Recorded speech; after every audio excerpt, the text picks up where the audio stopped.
ng Ama, ng Anak, at ng Espiritu Santo. Amen. Amen. Ilang araw na lang mula ngayon ay magsisimula na ang simbang gabi.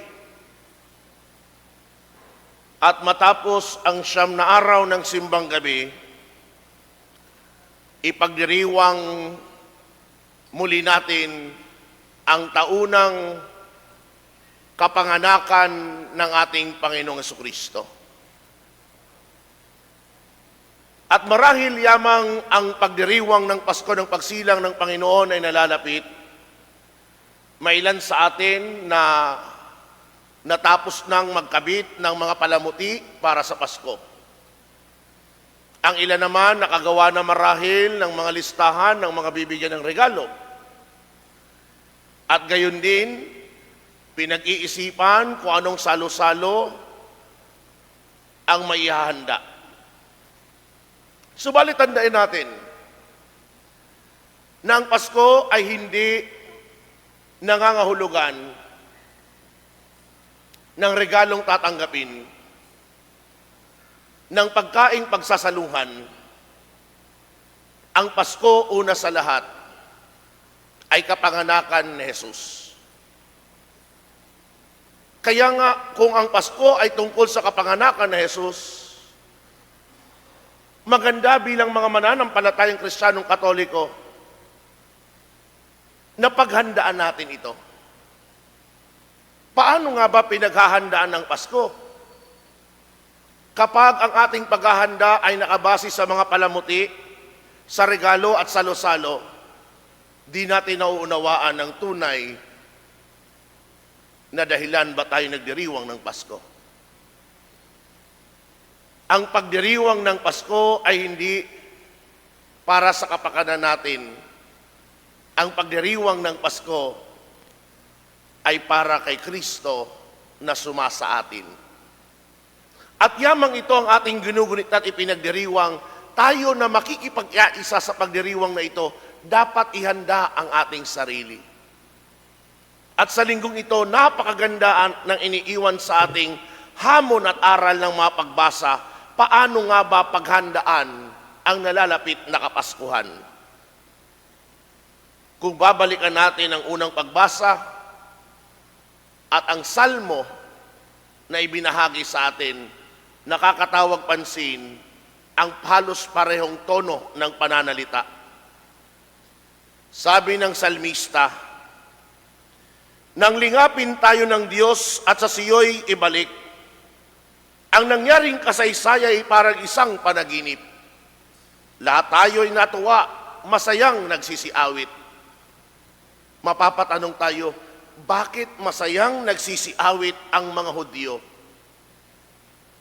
na siyang nilalaman ng awitin ng salmo?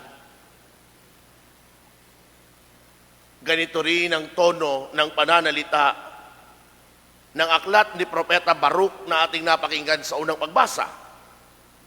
Sabi, "Jerusalem, tingnan mo ang iyong mga anak na nasa isang tawag lamang ng Diyos na banal ay natitipon mula sa silangan hanggang sa kanluran. Nagagalak sila pagkat hindi sila kinalilimutan ng Diyos." Ito pala ang dahilan kung bakit ang mga Hudyo ay nagsasaya. Ito pala ang dahilan kung bakit ang mga Hudyo ay natutuwa at nagagalak. Dahil ang Diyos ay di sila pinababayaan. Kaya nga kung meron man tayong unang aral na mapupulot sa unang pagbasa at sa salmo, ito'y walang iba kung hindi ang pagbabalik tanaw. Tinuturuan tayo ng mga pagbasang ito na ang mga Hudyo hindi nakalimot sa mga ginawang kahangahangang bagay ng Diyos sa kanila. Isa sa mga kahangang-hangang bagay na ginawa ng Diyos ay ang tinatawag na pagliligtas. Sana mga kapatid, tayo rin maunawaan natin sa ating sarili ang kahalagahan ng pagbabalik tanaw. Dahil doon mo masusukat kung gaano ka kamahal ng Diyos. Kaya nga sa panahong ito ng Adbyento at bilang naghahanda sa Pasko, ang mungkahi sa atin ng mga pagbasa, magbalik tanaw ka. Suriin mo ang iyong sarili. Dahil ang sarili na meron ka ngayon, kung ihahambing sa mga nakaraang taon, malayo ang pagkakaiba. Hindi ka naging madasalin ng mga nakaraang taon. Hindi ka pala simba katulad ngayon. At ang tanong, bakit? Dahil ang Diyos may ginawa sa iyo na kababalaghan, na ikaw lamang ang nakakaalam. Subalit ang tiyak ko, bawat isa sa atin, dumaan sa proseso na kung saan tayo'y napalapit sa Diyos. Marahil ang ating kahilingan ay tinugunan, marahil ang ating kahilingan ay ipinagkaloob sa atin. Yamang pinagkaloob yan sa atin, anong tugon mo sa Diyos? Marahil ang paglilingkod, marahil ang pangakong magdarasal araw-araw, marahil ang pagsisimba na hindi papalya sa araw ng linggo, ikaw ang nakakaalam noon. Pero napakahalaga ang pagbabalik tanaw. Ang ikalawa na mungkahi sa atin ng mga pagbasa ay mapupulot natin sa Ebanghelyo. Gamit ang pananalita ni Juan. Si Juan Bautista nagpaalala sa mga Israelita. Anong sabi niya? Pagsisihan ninyo talikdan ang inyong mga kasalanan at pabinyag kayo upang kayo'y patawarin ng Diyos. Maliwanag kay Juan na ang kanyang mga kababayan ay maraming pagkukulang sa Diyos. Kaya ganun na lamang ang kanyang paanyaya. Pagsisihan ninyo at talikdan ang inyong mga kasalanan. Gamit pa ang imahen ni Propeta Isaías, sinabi sa Ebanghelyo, ang mismong sigaw ni Juan. Ihanda ninyo ang daraanan ng Panginoon, tuwirin ninyo ang kanyang mga landas, tambakan ang bawat lambak, tibagin ang bawat burol at bundok, tuwirin ang daang bako-bako, tuwirin ang daang liku-liko at patagin ang daang bako-bako. Anong imahen ang pinaparating sa atin ito? Sa panawagan ni Juan, hindi niya lamang tinutukoy ang mga Israelita ng kanyang kapanahunan, kundi tinatawag rin ang bawat isa sa atin dahil alam natin, katulad ng mga Israelita noon, tayo ngayon ay patuloy pa rin na may pagkukulang sa Diyos. Kaya kung meron man tayong ikalawang aral na mapupulot, ito'y walang iba kung hindi ang pagsasaayos ng sarili. Bakit pagsasaayos? Dahil kung tutuusin katulad ng imahe na ginamit ni Juan, hinihiling natin sa Diyos na punuin ang mga lambak ng ating buhay dahil sa ating pagkasiphayo. Hinihiling natin sa Diyos na patagin ang mga bundok ng ating buhay dahil sa ating pagiging mapagmataas. At hinihiling rin natin sa Diyos na iayos ang baku-bako nating daan dahil sa hindi pagsunod sa kanyang kalooban. Kaya nga, hinihimok tayo bilang ikalawang aral ng pagbasa, pagsasaayos ng sarili. Ikatlong aral mapupulot natin mula mismo sa liham ni Apostol San Pablo sa mga taga-Filipos. Anong wika ni San Pablo sa mga taga-Filipos? Sinabi niya, idinadalangin ko sa Diyos na mag-ibayo ang inyong pag-ibig at masangkapan ng malinaw na pagkakilala at malawak na pagkaunawa upang mapili ninyo ang pinakamahalaga sa lahat ng bagay. Nagpatuloy pa magpaalala si San Pablo, sabi niya, sa gayon, pagdating ng araw ng pagbabalik ni Kristo, matagpuan kayong malinis, walang kapintasan, at puspos ng kagandahang katangiang kaloob sa inyo ni Jesucristo. Sa paalaala ni San Pablo, binibigyan tayo ng pag-asa.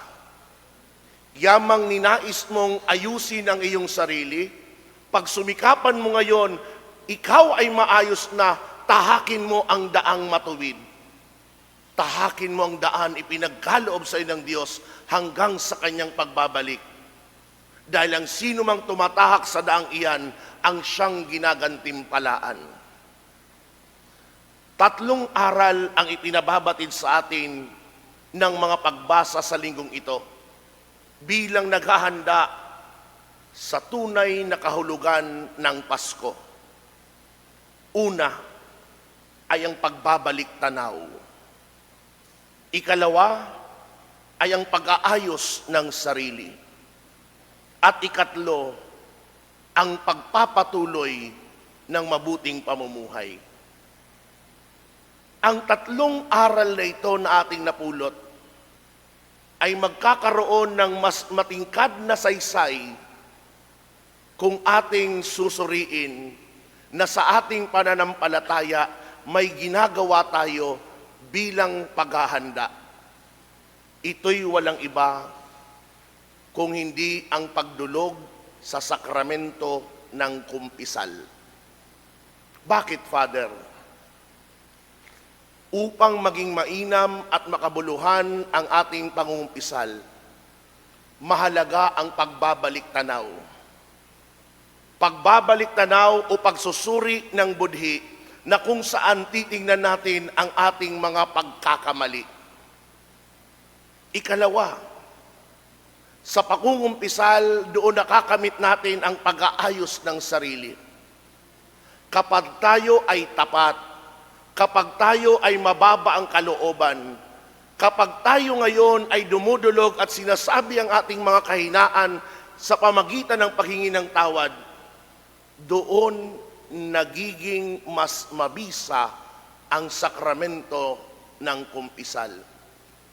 Kaya nga, dapat tayo ay maging tapat, sincero, mapagkumbaba kapag dumudulog sa sakramentong ito.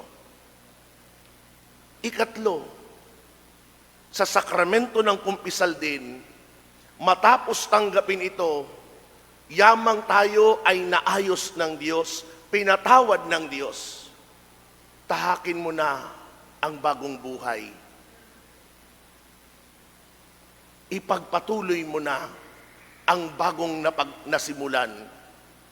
Dahil sa huli, kapag yan ay ating ginampanan, tiyak na tayo'y gagantimpalaan.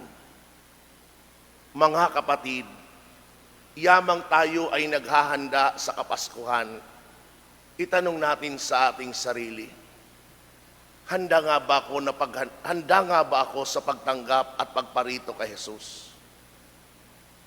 Naway katulad ng sabi ni San Pablo, naway maratnan tayo ng Panginoon na may malinis na puso at walang kapintasan. Mangyayari lamang ang lahat ng iyan kung papahalagahan natin ang pagbabalik loob sa Diyos. Nakakalungkot mang sabihin, marami sa ating mga mananampalatayang Katoliko, hindi na ito binibigyan halos ng saysay. Tumatanggap tayo ng kabanal-banalang katawan ni Kristo. Mahaba ang pila kapag nangungumunyon, pero pagdating ng kumpisal, iilan makita mo. Tanong ko sa inyo, hindi ba kayo nagkakasala? Kung nagkakasala man, sasabihin nyo, Father, ba't pa ako dadaan sa iyo? Pwede naman ako dumiretso sa Diyos. Ito rin tugong ko sa inyo. Ginusto ko ba bilang pare na dumaan ka sa akin? Ginusto ba ng mahal na obispo na dumaan ka sa kanya para makamit ang kapatawaran? Ginusto ba ng Santo Papa na dumaan ka sa mga pare at obispo para makamit ang kapatawaran? Ang sagot, hindi. Dahil yan ay mismong itinatag ni Kristo para sa ating kabutihan. Mismong sa kanyang muling pagkabuhay, winika niya matapos hiningahan ang mga alagad, tanggapin ninyo ang Espiritu Santo. Anumang pinatawad ninyo sa lupa ay papatawarin sa langit. Anumang hindi nyo pinatawad sa lupa ay hindi papatawarin sa langit. Ang mismong mga katagang iyan ay binigkas ng Panginoong Jesucristo bilang pagpapaalala na siya ang nagtatag ng sakramento ng kumpisal. Kaya nga ako bilang inyong lingkod, bilang pare, hindi ko kayang patawarin ang aking sarili. Kailangan ko rin lumapit sa kapwa ko pare para humingi ng kapatawaran sa Diyos. Mga kapatid, ito ang tunay na naghahanda sa Kapaskuhan. Hindi ang palamuti, hindi ang regalo, hindi ang pagsasaluhan ang mahalaga. Kung lahat ng iyan ang iyang pinagkakaabalahan mo, subalit ang iyong kaluluwa ay pinababayaan, taon-taon magdiriwang ka ng Pasko na di mo nauunawaan kung sino ang tunay na mahalaga. Sana sa taong ito, panubaguhin natin ang pagdiriwang ng Pasko. Nais mong magkaroon ng kabuluhan, magsisimula yan sa iyo sa paghahanda ng buo at totoo. Amen. Sa ngalan ng Ama, ng Anak at ng Espiritu Santo. Amen. Amen.